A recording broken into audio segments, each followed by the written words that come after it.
मंगलाचरण चिंता संतानहंतारो यत्पादाम्बुजरेण नव स्वीयानां तान् निजाचार्यान् प्रणमामि मुहुर्मुहुः यदनुग्रहतो जन्तु सर्वदुःखादिगो भवेत् तमहं सर्वदा वन्दे श्रीमद्वल्लभनन्दनम् अज्ञानतिमिरान्धस्य ज्ञानाञ्जनशलाकया चक्षुरुन्मीलितं येन तस्मै श्रीगुरवे नमः नमामि हृदये शेषे लीलाक्षीराब्धिशायिनं लक्ष्मीसहस्रलीलाभिसेव्यमानं कलानिधिं चतुर्भिश्च त्रिभिस्तथा सर्वैर्विराजितैः पञ्चधारदये मम। તો મને ગઈકાલમાં એવું સમજણ પડી હતી કે બે પ્રકારના વેસ્ટર્ન ફિલોસોફીઝ છે, રિયલિઝમ અને આઈડિયલિઝમ. તો રિયલિઝમમાં એવું કહે છે કે જે મનથી ઇન્ડિપેન્ડન્ટ મટીરિયલ વર્લ્ડનું એક્ઝિસ્ટન્સ છે, એટલે દ્રષ્ટા કોઈને દ્રષ્ટા હોય કે ના હોય પણ જગત તો છે જ એવું એમનું માનવું છે. પછી આઈડિયલિઝમ એવું કહે છે કે એ રિયલિઝમના ઓપોઝિટ છે. આઈડિયલિઝમ એવું કહે છે કે વસ્તુની સત્તા ત્યારે જ નક્કી થાય છે જ્યારે કોઈ એને દેખનારું હોય તો જ. એટલે જો દ્રશ્યને દેખનાર વ્યક્તિ ના હોય તો એની સત્તા પ્રૂવ ના થઈ શકે. એટલે એવું માનવું પડે કે એ વસ્તુ છે જ નહીં. એટલે આ આઈડિયલિઝમ વાળા એવું કહે છે કે જે આ જગત છે તો એ આપણા મનનું જ એ છે, રિયાલિટીમાં તો એક્ઝિસ્ટ થતું જ નથી. જેવી રીતે નક્ષત્રનો એક્ઝામ્પલ આપ્યો હતો કે નક્ષત્રને જોઈએ છે તો એ જે તારા છે કે જે સ્ટાર છે એક ફોર્મેશનમાં હોય એવું આપને લાગે છે, પણ એ જે શેપ કે જે ફોર્મેશન છે એક્ઝિસ્ટ થતું એવું રિયાલિટીમાં તો એક્ઝિસ્ટ થતું જ નથી. આ ખાલી આપણું મનમાં જ એવું છે. એટલે દેખીએ છે પણ રિયાલિટીમાં એનું અસ્તિત્વ છે જ નહીં. એટલે આપણે રથની સાથે પણ આપણે કનેક્ટ કરી શકીએ. એટલે રથ આપણે દેખીએ છીએ તો પણ રિયાલિટીમાં એનું અસ્તિત્વમાં એ ખાલી એ રિયાલિટીમાં એનું અસ્તિત્વ છે જ નહીં, ખાલી તો અનેક કારણો સંઘાત જ છે. એટલે રથના જે પાર્ટ હોય એના પણ એ પાર્ટ હોય છે. એટલે આપણે ડિવાઈડ એના કરતા જ જઈ શકીશું જ્યાં સુધી ખાલી શૂન્ય જ રહી જાય. એટલે એ જે રથ જે છે જે કાર્ય છે તો આપની મનમાં જ એક્ઝિસ્ટ થાય છે, પણ રિયાલિટીમાં એનું એક્ઝિસ્ટ થતું નથી. એટલે એ આઈડિયલિઝમ નું માનવું છે. તો પછી આપણે આજે ચાર આપણે જોયા તો અજાતિવાદ અને સ્વભાવવાદ અને પ્રતીત્ય સમુત્પાદવાદ. તો આપણે એમાં જોઈ શકીએ કે અજાતિવાદ કહે છે કે બ્રહ્મ અનાદિ છે, તો જગત નો ઉત્પત્તિ લઈને નાશની વ્યાખ્યા કેવી રીતે કરવી. તો પછી સ્વભાવવાદ એનો આન્સર કરે છે અને કહે છે કે જગત આ ઉત્પત્તિ અને નાશ તો જગતનો જ સ્વભાવ છે. પછી આવું સ્વભાવવાદ કહે છે તો પછી એના ઉપર એવો પ્રશ્ન થાય છે કે આ ઉત્પત્તિ અને નાશ જે જગતનો સ્વભાવ છે કેવી રીતે થાય છે. તો પછી એનો જવાબ પ્રતીત્ય સમુત્પાદવાદ આપે છે કે આ બધા કારણ અને કાર્યની એક ચેન જ છે અને જ્યાં કારણ અને ચેનમાં કારણ કાર્ય પર ડિપેન્ડન્ટ છે અને કાર્ય કારણ પર. એટલે બધા ઇન્ટરડિપેન્ડન્ટ છે. એટલે જે કાર્ય છે એ કારણ બની જાય છે અને એ જ જે કારણ છે એ કાર્યરૂપમાં પણ એક્ઝિસ્ટ થાય છે, કારણ કે એના અનેક કારણોથી બનેલું છે. તો પછી કોઈ એવું પૂછે કે આ ઇન્ટરડિપેન્ડન્ટ હોય તો પણ કશો વાંધો નથી, કાર્ય ને કારણ તો એક્ઝિસ્ટ થાય જ છે ને. તો પછી અહીંયા આઈડિયલિઝમ વાળા એવું કહે છે કે આ બધું સંઘાત જ છે, એટલે એકચ્યુઅલમાં તો કશું છે જ નહીં. જેવી રીતે નક્ષત્રના એક્ઝામ્પલમાં જોયું કે નક્ષત્ર આપણે જોઈએ છે તો એ આપણા મનમાં જ એક્ઝિસ્ટ થાય છે, રિયાલિટીમાં નથી એક્ઝિસ્ટ થતું. એટલે આ સંઘાતવાદ અહીંયા મત થાય, એમનો સંઘાતવાદનો અહીંયા મત થાય છે કે કાર્યને કારણ આપની માનસિક ભ્રાંતિ છે અને ઇન્ડિયન બધું તો શૂન્ય જ છે. એટલે સતવાદમાં પણ કાર્યના કારણ હોય પણ એટલે અહીંયા સતવાદ અને અસતવાદમાં જોઈએ તો સતવાદમાં પણ કાર્યને કારણ હોઈ શકે કે કાર્યને કારણ હોય પણ ના શકે, અને અસતવાદમાં પણ એવું છે કે કાર્યને કારણ હોઈ શકે કે ના હોઈ શકે. આમાં બંને વસ્તુ આપણે જોઈ શકીએ છીએ સતવાદ અને અસતવાદમાં. તો સતવાદમાં આપણે જોઈએ છે કે કાર્ય અને કારણ સત છે, પણ અને આ સતવાદને માનનારા સાંખ્ય અને વેદાંતિઓ અને તાર્કિકો પણ અંદર આવી જાય છે. એટલે તાર્કિકો એવું માને છે કે કાર્ય સત છે અને કારણ પણ સત છે, પણ એમનું માનવું એવું છે કે ઉત્પત્તિ પહેલા કાર્ય અસત છે. એટલે એનું પહેલા થતા પહેલા એ અસત છે, પણ જયારે એની ઉત્પત્તિ થઈ જાય છે તો પછી એ અસતમાંથી સત બની જાય છે. એટલે અસત કાર્યવાદી તો છે જ, પણ કારણ કે એવું માને છે કે કાર્ય પછી સતત છે, એટલે એ સતવાદમાં અંદર આવી જાય છે. એટલે ખીરનું એક્ઝામ્પલ જોઈએ તો પહેલા જે ચોખા, દૂધ, ખાંડ બધું જે પણ ઉપાદાન અને નિમિત્ત કારણ છે, તો ત્યારે ખીર તો બની નથી. એટલે ત્યારે આપણે એવું ના કહીએ કે ખીર છે, પણ જયારે ચોખા, દૂધ અને ખાંડ ખીરમાં બની જાય તો પછી આપણે કહી શકીએ કે ખીર છે. એટલે ખીરની પછી સત્તા આપણે કહી શકીએ છીએ. એટલે આ તાર્કિકો એવું માને છે કે દરેક કાર્ય એક નૂતન આરંભ છે. પહેલા એ અસત હતું પણ પછી એ સત બની જાય છે. એટલે એ કાર્યને સત માને છે અને કારણને પણ સત માને છે, એટલે સતવાદમાં આવે છે. પછી સાંખ્ય અને વેદાંતિઓ છે, તો એ માને છે કે કાર્ય અને કારણ સત છે, પણ એવું માને છે કે કાર્ય પેદા થતા પહેલા પણ એ સત જ છે. એટલે ખીર પહેલા કારણ રૂપમાં હતી અને પછી કાર્ય રૂપમાં બની જાય છે. એટલે એવું નથી માનતા કે એના ઉત્પન્ન થતા પહેલા કાર્યનો અભાવ હતો. એ ખાલી જુદા જુદા સ્ટેજીસ તરીકે કાર્ય અને કારણને સમજે છે. તો પછી આપણે રિયલિઝમ અને આઈડિયલિઝમ માં આપણે દેખવું હોય તો પછી રિયલિઝમ અને આઈડિયલિઝમમાં જે વેસ્ટર્ન ફિલોસોફી છે, તો એમાં બે સત્તા એ લોકો બતાવે છે. તો પહેલી સત્તા એવી છે કે દૃષ્ટની સાપેક્ષ વસ્તુની સત્તા. એટલે આ આઈડિયલિઝમ વાળા માને છે કે વસ્તુનું અસ્તિત્વ કે જગતનું અસ્તિત્વ ખાલી આપણા મનમાં જ એક્ઝિસ્ટ થાય છે. પછી રિયલિઝમ વાળા એવું માને છે કે દૃષ્ટની નિરપેક્ષ વસ્તુની સત્તા. એટલે વ્યક્તિ હોય કે ના હોય તો પણ એ વસ્તુ છે જ.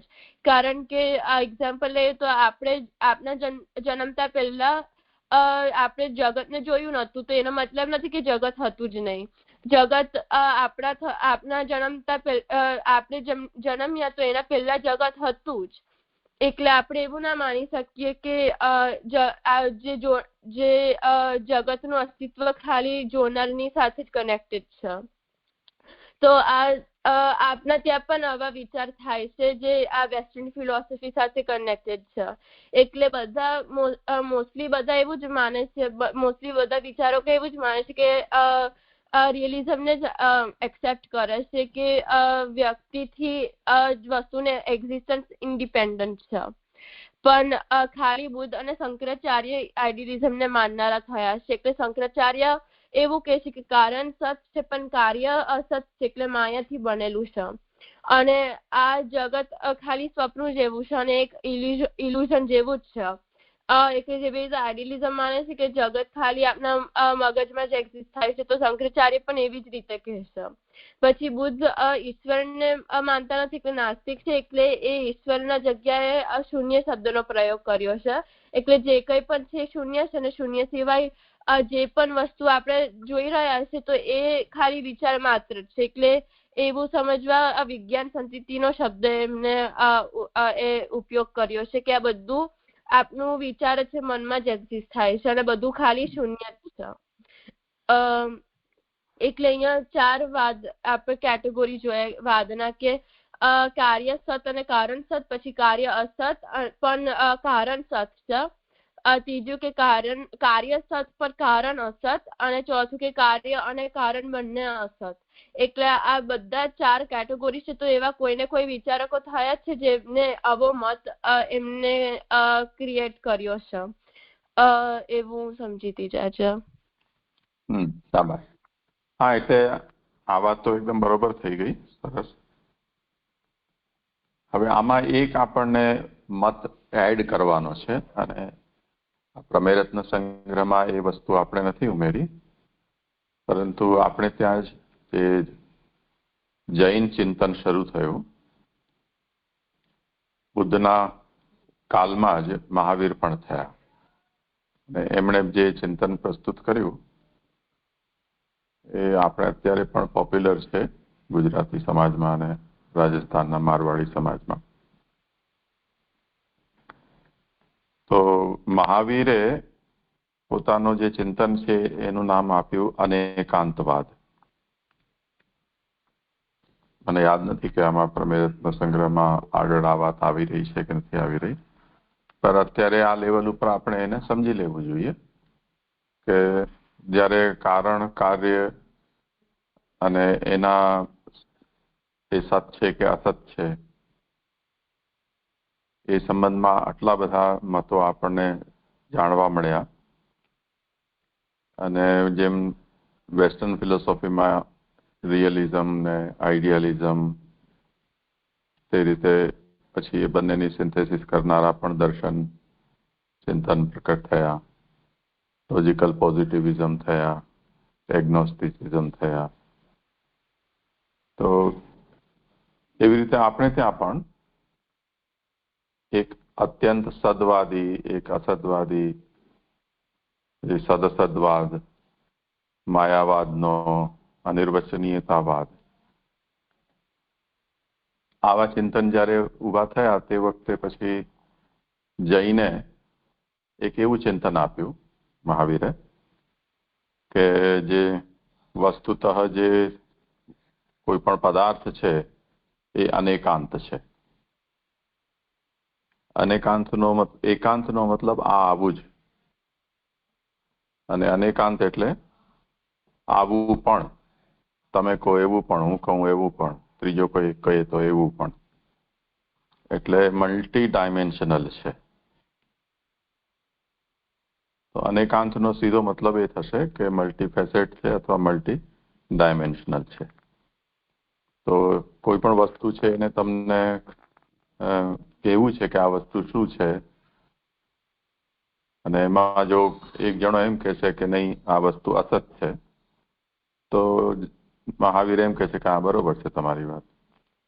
બીજો એમ કહેશે કે નહીં નહીં અસત કેમ છે, સત છે, તો મહાવીર કહેશે કે હા તમારી વાત એ સાચી. ત્રીજો એમ કહેશે કે મને તો એક દૃષ્ટિથી સત અને એક દૃષ્ટિથી અસત એવું લાગે છે, તો મહાવીર કહેશે કે હા તારી વાત એ સાચી છે. ચોથો કહેશે કે આ ત્રણ જણાની વાત સાંભળીને મને એવું લાગે છે કે આ વસ્તુ શું છે એ વિષયમાં આપણે કંઈ બોલી શકીએ એમ જ નથી, તો મહાવીર એને પણ કહેશે કે હા બિલકુલ સાચી વાત છે. તો એને એ લોકોએ સપ્તભંગી નય એવું નામ આપ્યું. અત્યારે તો આપણે કેવલ 4 જ એની ભંગીનો મતલબ એના ફેસેટ. તો જેમાં નૃત્યમાં કેવી રીતે ભંગીમાં હોય છે ને, તો અલગ અલગ પોસ્ચર્સ છે, તે એવી રીતે વસ્તુ પણ આ રીતે નાચે છે, જેમાં 7 રીતે નાચે છે. 7 ખાલી એ કહેવા પૂરતું છે, કહેવાનો મતલબ એ છે કે એ મલ્ટી ડાયમેન્શનલ છે. તો એક ફેસેટ એનો થયો કે સ્યાદ અસ્તિ, બીજો ફેસેટ થયો કે સ્યાત નાસ્તિ, ત્રીજો થયો સ્યાદ અસ્તિ ચ નાસ્તિ, ચોથો થયો સ્યાદ અવક્તવ્યશ્ચ, એટલે અનડિસ્ક્રાઇબેબલ ચોથું. હવે જ્યારે ચોથા એમ કહ્યું તો પાંચમો એમ કે છે કે એવું લાગે છે કે સાવ ન બોલી શકાય એવું નથી, કેમ કે આ વસ્તુ ડિસ્ક્રાઇબેબલ નથી, આવું તો હું એના માટે કંઈક બોલ્યો જ ને. તો એનો મતલબ એવો થયો કે છે અને કોઈક રીતે એનું વર્ણન ન થઈ શકે એવું પણ છે. તો આ પાંચમો નય થયો. છઠ્ઠા નયમાં પછી એમ કહ્યું કે અરે જો બોલી ન શકાય કે કહી ન શકાય એવું હોય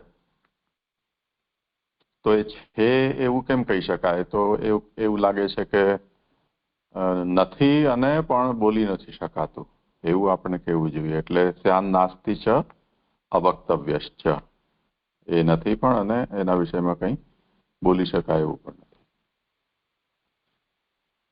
તો પછી હવે સાતમો આવીને એમ કહેશે કે અચ્છા તો આ તો બહુ કન્ફ્યુઝન વધારે થઈ ગયું. તો એનો મતલબ અસ્તિ ચ નાસ્તિ ચ અવક્તવ્યશ્ચ, એ છે પણ નથી પણ અને બોલી શકાય એવું પણ નથી.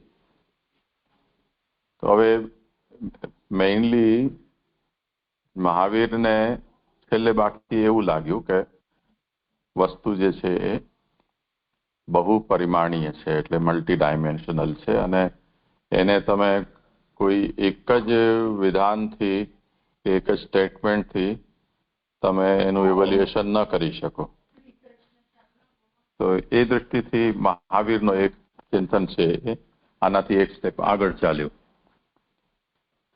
આ ચિંતનને પશ્ચિમમાં એગ્નોસ્ટિસિઝમ તરીકે કહેવાયું. એગ્નોસ્ટિકનો મતલબ એ છે કે ધર્મ કે ઈશ્વર કે આત્મા, લોક પરલોક, એટલે અલૌકિક પદાર્થો, દિવ્ય પદાર્થોનું અસ્તિત્વ છે કે નથી, એમાં તમે માનો છો કે નથી માનતા. તો કોઈ કેમ કે છે કે અમે માનીએ છીએ, તો એને એમ કહીશું કે આ લોકો બધા ફેથફુલ છે, રિલિજિયસ છે. કોઈકને પૂછીએ ને કે ના અમે આ બધામાં નથી માનતા, તો આપણે એમ કહી દઈશું કે આ બધા ફેથલેસ છે, નાસ્તિક છે. અને એગ્નોસ્ટિકનો મતલબ એ કે છે કે નથી એ વિષયમાં બંનેમાંથી એમનું પોતાનું કોઈ સ્પષ્ટ ઓપિનિયન નથી. એટલે છે એવું પણ નથી કહેતા, નથી એવું પણ નથી કહેતા. તો એ અર્થમાં એ લોકોએ એક એ જાતનો પોતાની ઓળખ આપી કે અમે એગ્નોસ્ટિક છીએ. તો એગ્નોસ્ટિસિઝમ છે એ પણ કોઈક કાલમાં ફેશનેબલ બન્યું છે. તો જૈનો યદ્યપી એગ્નોસ્ટિક પોતાને નથી કહેતા, પણ સ્પેસિફિક સેન્સમાં એ લોકો એગ્નોસ્ટિક છે એવું આપણે કહી શકીએ. એટલે જગત કરતા ઈશ્વર હોય છે એવું જૈન નથી સ્વીકારતા, પરંતુ આત્માના અસ્તિત્વને એ લોકો માને છે. અને તેથી જ પુનર્જન્મને પણ માને છે. તો જૈનોનો આ સિદ્ધાંત થયો કે વસ્તુ જે છે એ બહુમુખી પ્રતિભા છે એની વસ્તુની, મલ્ટી ડાયમેન્શનલ છે, અને તેથી સિમ્પલ છે કે નથી, કે છે પણ અને નથી પણ, એવા શબ્દોથી એનું વર્ણન ન થઈ શકે. તો જો ખરેખર વસ્તુના વિષયમાં તમને કંઈક કહેવું હોય તો એને આ રીતે કહેવું જોઈએ કે સ્યાદસ્તિ સ્યાદ નાસ્તિ, સ્યાદ અસ્તિ ચ નાસ્તિ ચ, સ્યાદ અવક્તવ્યશ્ચ, સ્યાદ અસ્તિ ચ અવક્તવ્યશ્ચ, સ્યાદ નાસ્તિ ચ અવક્તવ્યશ્ચ, સ્યાદ અસ્તિ ચ નાસ્તિ ચ અવક્તવ્યશ્ચ. આમ તમે બોલો તો વસ્તુ છે એના સંબંધમાં તમે કંઈક સમજ્યા એવું કહી શકાય.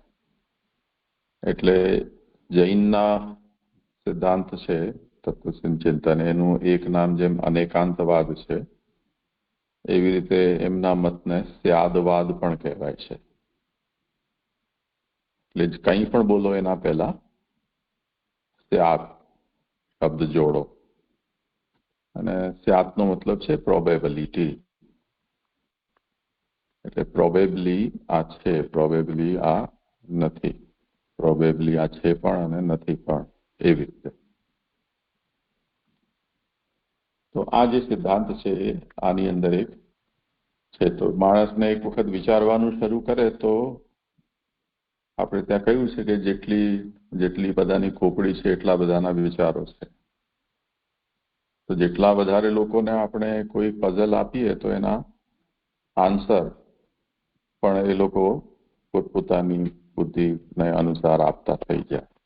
એટલે આટલી બધી વિવિધતા છે વિચારમાં પણ પ્રકટ થઈ ગઈ. તો હવે અહીંયા જે આપણે વિચાર કરી રહ્યા હતા પ્રમેયરત્ન સંગ્રહના પહેલા પ્રકરણમાં પ્રપંચ વિવેકમાં એમાં જેમ આપણે શરૂઆત જે કરી હતી કે આ જે જગત છે એના સંબંધમાં આપણે એ બ્રહ્માત્મક છે, બ્રહ્મનું કાર્ય છે, બ્રહ્મ જગત કરતા છે અને બ્રહ્મ જગત કારણ પણ છે, એટલે અભિન્ન નિમિત્ત ઉપાદાન કારણ છે બ્રહ્મ જગતનું. તો નિમિત્ત કારણ અને ઉપાદાન કારણ અને કર્તા આ ત્રણે ત્રણ બ્રહ્મ છે. એ વાત જ્યારે આપણે સમજ્યા એના પછી આ જે કારણતાનો જે સિદ્ધાંત છે એટલે થિયરી ઓફ કોઝેશન એને આપણે વિચારવાનું શરૂ કર્યું અને એમાં સત્કારણતાવાદ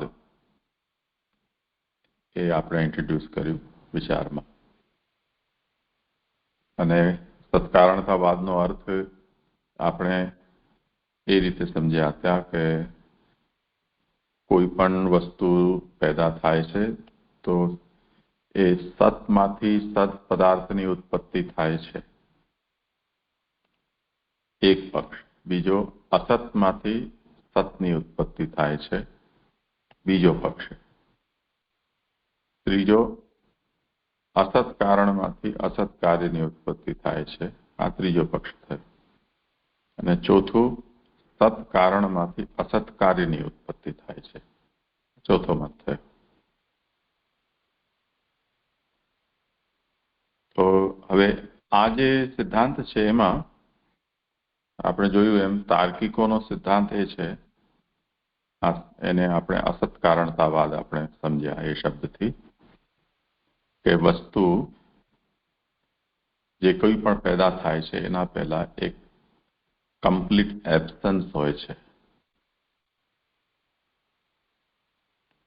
એટલે વસ્તુ પહેલા એક બ્લેન્ક સ્પેસ આવી જાય છે, શૂન્ય છે, તેના પછી વસ્તુ ઉત્પન્ન થાય છે.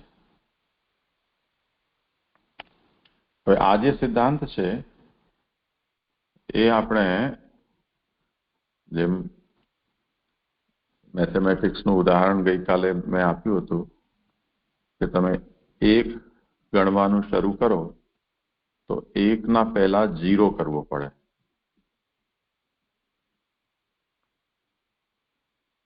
તમે પેટ્રોલ ડીઝલ ભરાવા માટે જાઓ તો આજકાલ હિન્દુસ્તાનમાં ભરનારો વ્યક્તિ છે એ આપણને એમ કહે કે 0 ચેક કરી લો, 0000 છે કે નહીં. 00 નો મતલબ શું કે મીટર જે છે એ અત્યારે 0 પોઝિશન પર છે. એના પછી જેટલો પણ તમે ભરાવશો એ બધું કાઉન્ટ કરશે મીટર, 1 2 3 4 5 6 જે હોય તે. તો પહેલો ડ્રોપ જે તમારા ફ્યુઅલ ટેન્કની અંદર પડશે એના પહેલા 0 છે એટલે અસત છે. હવે અસતના બે મતલબ થાય છે. મેઇન આ બધી કડાકૂટ શરૂ થઈ છે એના પાછળનું કારણ એ છે કે અસતની વેલ્યુ પોઝિટિવ છે કે નેગેટિવ છે.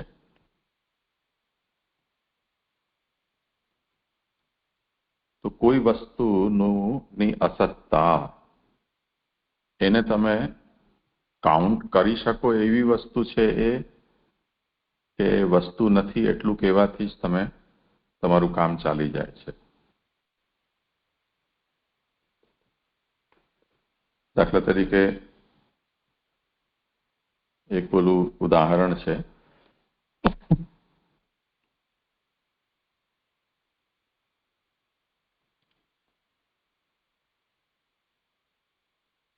માની લો કે કોઈ 10 જણા, શાંકર મતના ઉદાહરણમાં એ બહુ પ્રસિદ્ધ ઉદાહરણ તરીકે અપાય છે કે 10 જણા નદીએ નાહવા માટે ગયા, પછી સ્નાન કરીને જેવા નદીમાંથી બહાર આવ્યા ત્યારે એકને એમ વિચાર આવ્યો કે ચલો આપણે ગણી લઈએ કે જેટલા ગયા એટલા બધા નદીમાંથી નીકળ્યા કે નહીં. તો એને ગણવાનું શરૂ કર્યું 1 2 3 4 5 6 7 8 9 તો 9 જ થયા. તો બીજાએ કહ્યું કે અરે તને આવડતું નથી ગણતા, ચાલ હું ગણું. એણે પણ ગણ્યું 1 2 3 4 5 7 8 9. તો પછી બધા લોકો રડવા માંડ્યા, અરે એક જણો ડૂબી ગયો. એવામાં કોઈ સમજદાર વ્યક્તિ આવ્યો. એણે પૂછ્યું કે કેમ રડો છો? તો કહ્યું કે અમે 10 જણા આવ્યા હતા નાહવા ને એક જણો ડૂબી ગયો છે. તો એણે કહ્યું હું ગણી જાઉં. તો એણે ગણ્યા. તો જે રડતો તો ગણ્યા પછી એનો નંબર આવ્યો ત્યારે કીધું કે દશમસ્ત્વમસી, તું 10મો. તો જે ગણનારો હતો એ પોતાને નહોતો ગણતો, બધાને ગણતો હતો. તો ચલો આ રીતે તમે કોઈ વસ્તુને હોવા છતાં પણ ન ગણો તો એનાથી એ નોન એક્ઝિસ્ટન્ટ નથી થતી. એટલે બધા રાજી થઈ ગયા.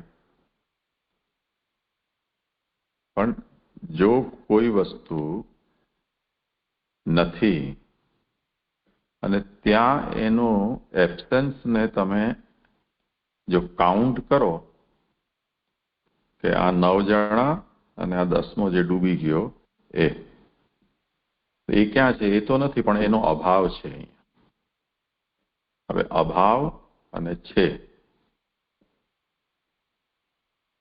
એનો એબ્સન્સ એક્ઝિસ્ટ કરે છે.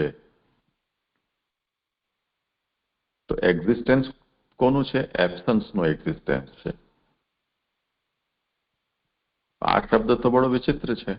આનો શું અર્થ સમજવાનો? એબ્સન્સ મતલબ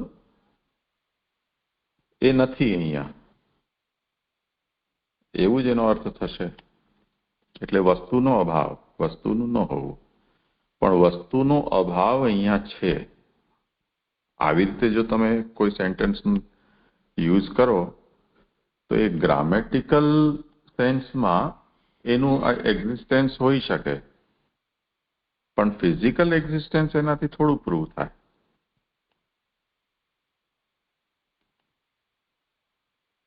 તો તાર્કિકો જે છે એ લોકોએ આ વિષયને જે ગ્રામેટિકલ સેન્સમાં જેનું એક્ઝિસ્ટન્સ એબ્સન્સ છે એનું એક્ઝિસ્ટન્સ છે, એટલે કેટલા માર્ક્સ આવ્યા? તો 0 માર્ક્સ આવ્યા એમ કોઈ કહે અને એનું પણ કોઈ ગૌરવ લે એમ કહીને કે તમે કહેતા હતા ને કઈ માર્ક ના આવ્યા, જો 0 માર્ક તો આવ્યા છે કે નહીં, જો આ લખ્યું 0 એટલું સરસ ગોલ રાઉન્ડ. તમારામાં છે એવું? તમારામાં તો આગળ કંઈક છે 0 ના પાછળ કંઈક છે, મારું તો એકલો 0 છે. તો 0 માર્ક્સ તો આવ્યા જ ને. તો 0 ને કોઈ પોઝિટિવ સેન્સમાં એની કોઈ ક્રેડિટ લે કે એનો કોઈ ગૌરવ અનુભવ કરે તો એ બુદ્ધિનું દિવાળિયું મૂકી ગયું એમ ગણાશે. પણ તાર્કિકોએ આ વાતને માની છે. એ લોકો એમ કહી રહ્યા છે કે કોઈ પણ વસ્તુની ઉત્પત્તિ અસતમાંથી થાય છે.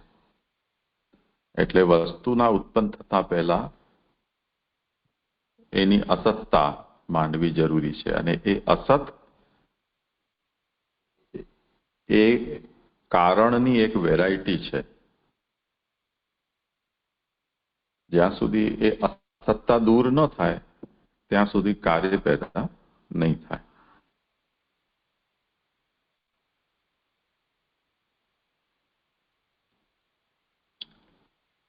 તો આ કારણે આ વિચારની આપણે શરૂઆત કરી, અને એમાં એમ કહેવામાં ઉપનિષદ ને વેદમાં પણ આ વાત બહુ સાફ કહેવામાં આવી છે કે કથમ અસત સજ્જાયેત, અસતમાંથી સત કેવી રીતે પેદા થઈ શકે. તદેવ સૌમ્યેદમગ્રાસી, આ જે કંઈ પણ દેખાય છે એ બધું પહેલા સદ જ હતું. તો વેદ બહુ સ્પેસિફિકલી આ વાતને કહી રહ્યું છે કે અસતમાંથી ક્યારે પણ સત પદાર્થ પેદા થઈ ન શકે, સતમાંથી જ સત થઈ શકે. આ જે કંઈ પણ દેખાય છે એ કાર્યભૂત જે જગત છે એ ઉત્પન્ન થતા પહેલા સદ જ હતું. સદ હતું એટલે એના કારણ રૂપમાં બ્રહ્મ રૂપમાં હતું, અત્યારે જગત રૂપમાં છે. તો આ સત્કારણતાવાદ અસત્કારણતાવાદ જે છે એને તાર્કિકોના અસત્કારણતાવાદ છે એને નહીં સ્વીકારીને સત્કારણતાવાદ શ્રી મહાપ્રભુજી માની રહ્યા છે. તો એ વાતને લઈને આપણે જે સત્કારણતાવાદથી જે જુદી જુદી માન્યતાઓ છે એનો આપણે પરિચય લીધો, જેમાં અજાતિવાદ કેટલીક વિરુદ્ધ માન્યતા છે અને કેટલીક જુદી માન્યતા છે. એટલે થોડાક અલગ રીતે એ વાતને કહેવા માંગી રહ્યા છે. તો જેવી રીતે અજાતિવાદ એ સ્વભાવવાદ, પ્રતીતિ સમુત્પાદવાદ, સંઘાતવાદ, આ ચાર મુખ્ય રૂપથી એવા વાદ છે કે જે લોકો કારણ અને કાર્યનો નેસેસરી એ કન્ડિશન છે અથવા નેસેસરીલી કોઈ વસ્તુનું કોઈ કારણ હોવું જ જોઈએ, આ જાતની જે આપણી વિચારસરણી છે એને થોડી ઢીલી પાડી દે છે. એ જાતના આ વાદો છે. અને આ બધા વાદો જે છે એ મુખ્ય રૂપથી બૌદ્ધ વિચારધારા જ્યારે શરૂ થઈ ત્યારે આપણે ત્યાં પ્રચલિત બન્યા. કેમ કે બુદ્ધ એમ ઈચ્છતા હતા કે કોઈ રીતે પણ કારણ કાર્ય છે એનો નેસેસરી રિલેશન આપણે સ્વીકારીએ તો ઈશ્વરવાદ ક્યાં ને ક્યાંકથી આવી જાય છે. તો એમને એવો આગ્રહ હતો કે ઈશ્વરનું અસ્તિત્વ કોઈ રીતે પણ આપણે સાબિત ન થવા દેવું જોઈએ. અને એટલા માટે એમણે એવા તર્ક અને એવી યુક્તિઓ આપી કે જેનાથી કારણ કારણ ન રહી જાય, કાર્ય કાર્ય ન રહી જાય.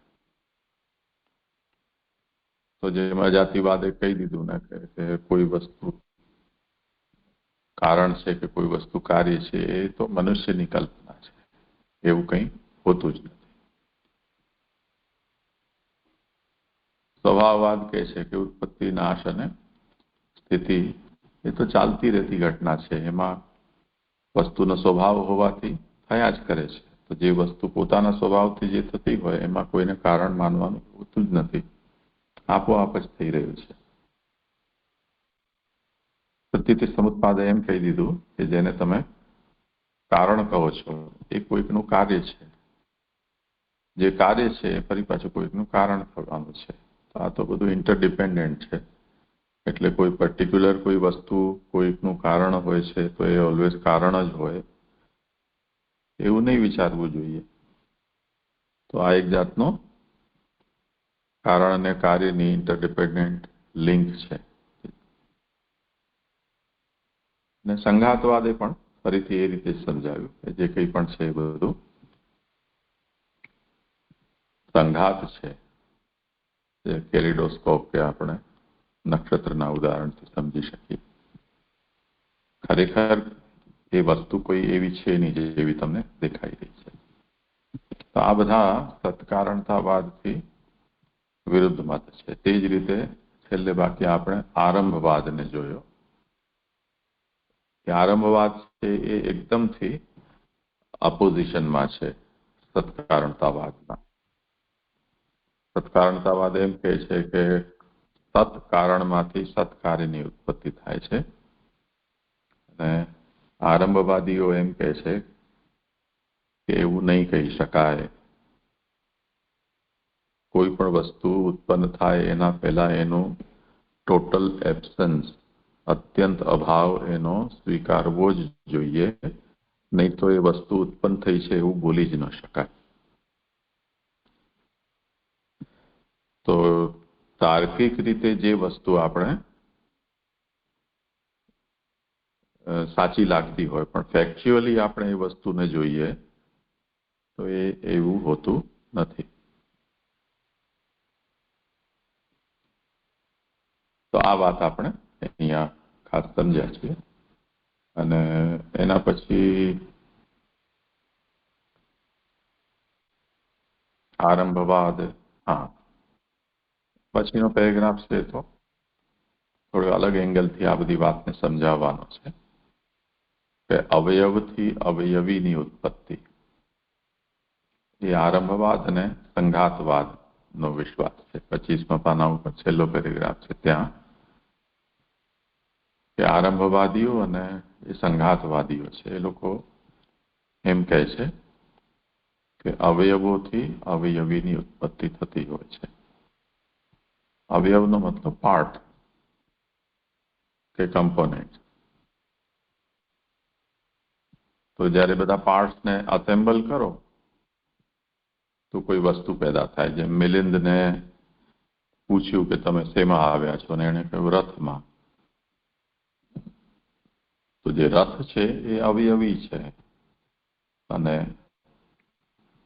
ઘોડા, લગામ, ઉપરનું છત્ર, આસન, પૈડા, આ બધું એના અવયવો એટલે કે પાર્ટ્સ કે કોમ્પોનેન્ટ્સ છે. તો એમનો સિદ્ધાંત એ છે કે અવયવોથી અવયવી બને છે. મોડર્ન સાયન્સ છે એ પણ આ જ સિદ્ધાંતમાં માને છે.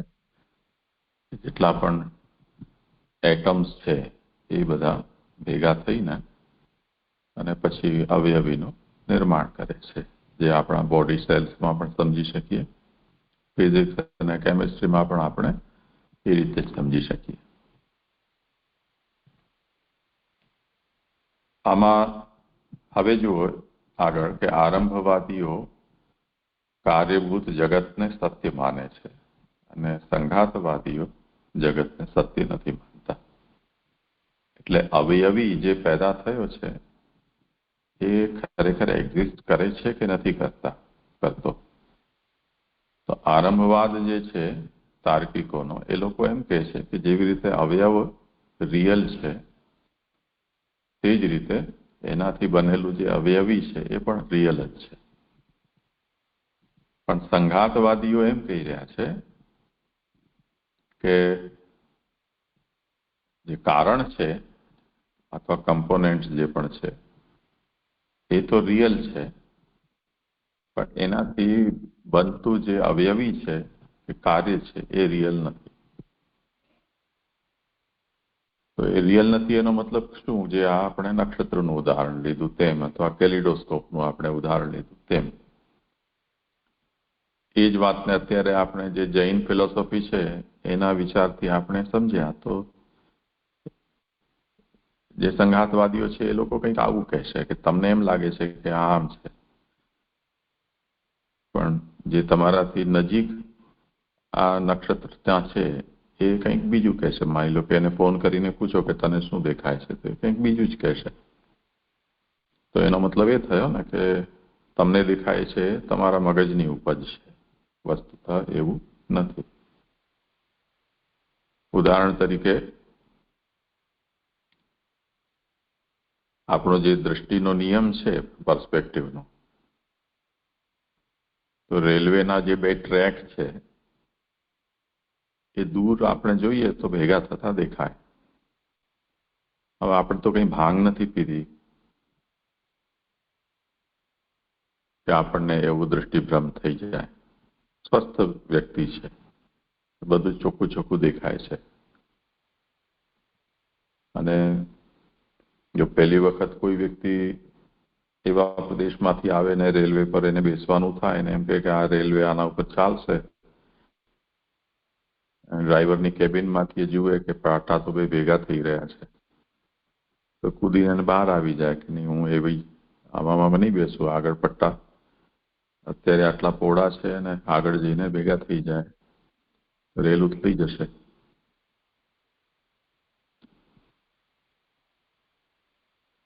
સમુદ્ર કિનારે આપણે ઉભા હોઈએ, કોઈને ચલો આપણે માંડવીથી બેટ દ્વારકા જઈએ, સમુદ્રના પાર આપણે જોઈએ તો સમુદ્ર ખતમ થઈ જાય છે અને પછી ત્યાં સૂરજ ડૂબતો દેખાય છે એમ. જેમ વોટરફોલ અચાનક આવતો અને નીચે પડી જવાય એમ સમુદ્ર યાત્રા કરનારાના મનમાં એમ બી થઈ જાય કે એ પોઈન્ટ ઉપર જશું તો ત્યાંથી પૃથ્વી ઉપરથી આપણે આઉટર સ્પેસની અંદર ઉડી જઈશું, અથવા ત્યાં કોઈક એવું વોટરફોલ છે જ્યાંથી આપણે નીચે પડી જઈશું. હવે આ જે દેખાવું છે એ કંઈ ખોટું તો છે નહીં, એવું જ છે, દેખાય એવું જ છે. ફોટોગ્રાફ લેશો તો પણ એ જ દેખાશે, કેમેરાને પણ. તો આપણા મગજમાં કોઈ ખરાબી છે એવું તો નથી. તો એપિયરન્સ જે છે, જે આપણને દેખાય છે, એ તો એવું જ છે, પણ રિયાલિટી એવી નથી. તો એને વિશ્વાસ અપાવવા માટે કોઈ વ્યક્તિને રેલવેના પાટાના એ પોઈન્ટ ઉપર પહોંચીને ફોનથી કહેવામાં આવે કે ભાઈ તું વાત કર અને સમજાવ કે આ પાટા ભલે દેખાય છે ભેગા થતા, પર ક્યારે પણ ભેગા થતા નથી. જો તને વિશ્વાસ ના આવતો હોય તો ત્યારે તને વિડીયો કોલ કરીને બતાવી દઈએ. તો એપિયરન્સ અને રિયાલિટી એમાં અંતર આવી જાય છે. વાંદરાની પંચતંત્રમાં કથા આવે છે ને, બધા નદીના પાળ ઉપર બેઠા હતા તળાવના, અને એક વાંદરાનું બચ્ચું છે એની પૂંછડી પાણીમાં ડૂબતી હતી, અને એણે જેવું પાછળ જોયું તો રોકકળ મચાવી દીધી, મારી પૂંછડી વળી ગઈ, વાંકી થઈ ગઈ, વાંકી થઈ ગઈ. જે અનુભવી વાંદરો હતો એણે કહ્યું કે આમાં કઈ ડરવાની વાત નથી, તને એવું દેખાય છે, ખરેખર એ વાંકી નથી થઈ. તો એની સાથે ઝઘડે, મારી આંખે દેખાય છે, તમને દેખાય છે વાંકી થઈને, તમે એમ કેમ કહો છો કે હું એમ માની લઉં કે આ વાંકી નથી ને સીધી છે? ખોટું કરાવો છો તમે, શીખવાડો છો મને. નજરે દેખાય એ વસ્તુ ખોટી હોય કોઈ દિવસ? તો પછી અનુભવી જે હતો એણે વાંદરાને ઊંચો કર્યો, અને પૂંછડી જલમાંથી બહાર આવી ગઈ તો સીધી જ હતી. આંખથી દેખાતી વસ્તુ જેવી દેખાય છે એવી જ હોય છે એવું ક્યાં હોય છે? આવા બધા એક્ઝામ્પલ છે જેમાં એ વાત ખોટી સિદ્ધ થાય છે. જેમ ટેબલ ઉપર રૂપિયાનો સિક્કો પડ્યો હોય અને તમને કોઈ પૂછે કે આનો શેપ શું છે, તો તમે કહેશો કે ગોળ છે. કોઈ પણ કહેશે એમ જ કહેશે. હવે જો સૂક્ષ્મતાથી જુઓ, સિક્કો ગોળ છે પણ દેખાતો ગોળ નથી.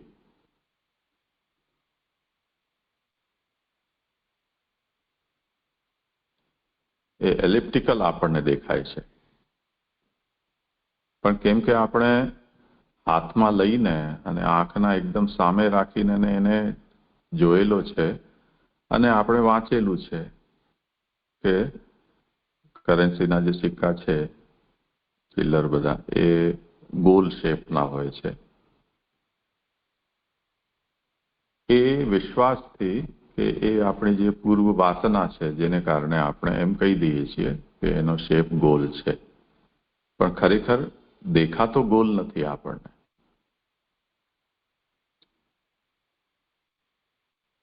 પરફેક્ટ ગોલ જોવા માટે અંધી ચીચી જેમ તમારે ઉપર સીલિંગમાં લટકતી હોય અને ટેબલ ઉપર એ સિક્કો જુએ, એ એંગલથી તમે જુઓ તો એ તમને ગોલ દેખાય. અથવા તમે ઊભા હો અને જમીનમાં તમે સિક્કો મૂકેલો હોય તો તમને ગોલ દેખાય. પણ ખુરશી ઉપર બેઠા હો અને તમારી સામે જો સિક્કો મૂકેલો હોય ટેબલ ઉપર, તો એ તમને ક્યારે પણ ગોલ નથી દેખાતો, એ એલિપ્ટિકલ જ દેખાશે. પણ તમે તો બહુ જ વિશ્વાસથી કહી દેશો કે આ ગોલ છે. તો બોલી આપણે ખોટું રહ્યા છીએ. જો આપણે ફોટોગ્રાફ પાડીશું અથવા ટેબલ ઉપર પડેલા સિક્કાનો કોઈ સ્કેચ બનાવવા માટે, આર્ટવર્ક બનાવવા માટે આપીએ, તો આર્ટિસ્ટ જે એને બનાવશે ગોલ બનાવશે તો એ આર્ટ એનો ખોટો પડી જશે.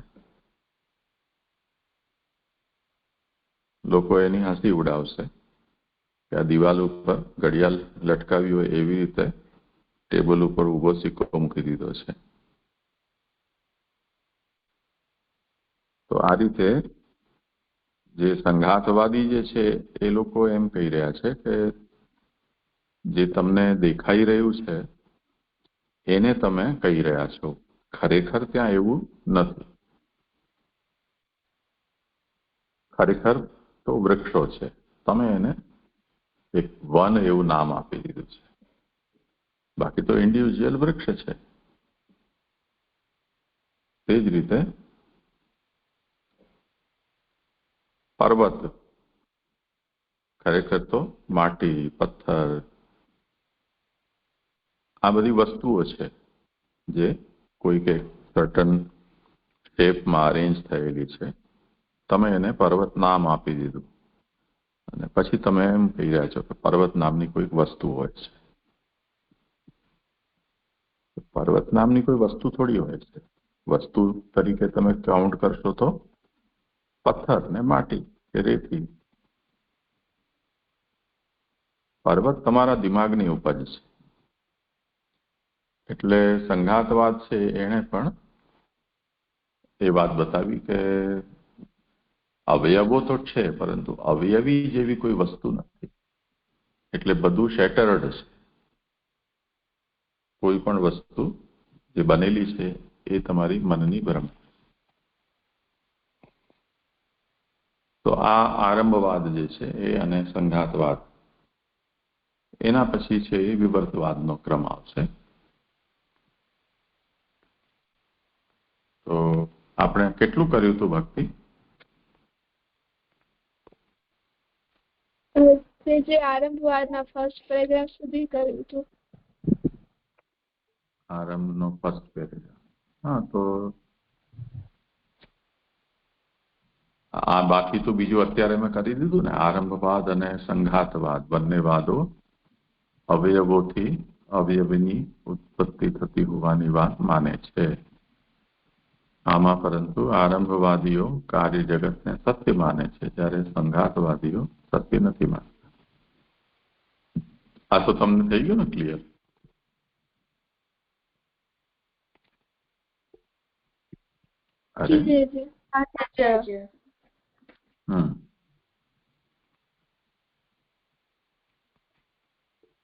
તો ચલો હવે આજે થોડો સમય આપણને ઓછો રહ્યો છે. આજે ગ્રહણ છે ને અત્યારે,